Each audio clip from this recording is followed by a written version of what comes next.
Ako mislat дека ќе се обидат на етничка карта да играат и на политиканство кое што вчера се обидува со тие полноќни пресконференции.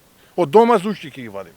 Kjo është vetëm një pjesë e deklaratës së kryeministrit që e bëri të reagoj ish nënkryetare në lëvizjes Besa, Besa Kadriu, e cila në Facebook shkroi se kryeministri në vend që ta adresoi përgjegjësinë e qeverisë aktuale për dështimet institucionale dhe lëshimin e licencave në mënyrë të papërgjegjshme, ai vazhdon të zhvendos fokusin te e kaluara.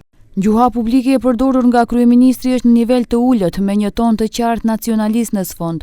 Kjo qasje jo vetëm që nuk sjell zgjidhje, por thellon përçarjet dhe largon institucionet nga funksioni i tyre real. Ajo që është vërejtur që në fillim të kësaj qeverisjeje është një prerje e qartë e qasjes në institucionet kyçe për shqiptarët. Kur Kadriu i shkroi këto, emri dhe fotografia e saj ende qëndronin në webfaqen e lëvizjes Besa si nënkryetare e partisë.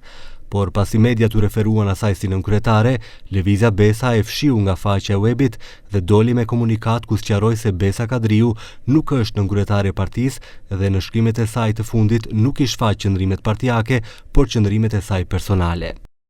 Zonja Kadriu ka dhënë dorëheqje nga të gjitha organet e Partisë së Lëvizjes Besa në seancën e mbajtur të Kuvendit Qendror të partisë me datë 1 qershor 2024.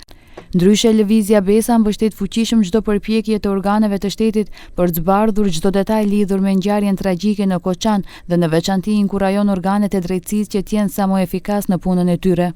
E pyetur rreth kësaj, Kadriu i tha televizionit 21 se është tërhequr nga lëvizja Besa që kur janë zhvilluar bisedimet për qeverinë e re, bisedime dhe vendime që sipas saj janë sjell jashtë strukturave partijake.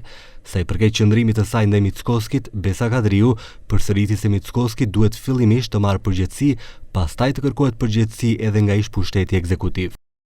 Unë kam reagu edhe atëherë, edhe reagoj edhe sot, edhe do të vazhdoj të reagoj në çdo moment kur gishti do të drejtohet vetëm ka shqiptarët. Jo, Mickoski është kryeministër dhe në qoftë se ai e ka pas shumicën dhe krekoset me atë shumicë dhe ka luajtur në kartën e nacionalizmit, nuk duhet ta drejtoj gishtin nga shqiptarët, se nuk janë vetëm shqiptarët ato që digjen institucione dhe nuk mbar askush përgjegjësi. Është një vit ai që ka pozitë, është një vit kryeministër i këtij vendi.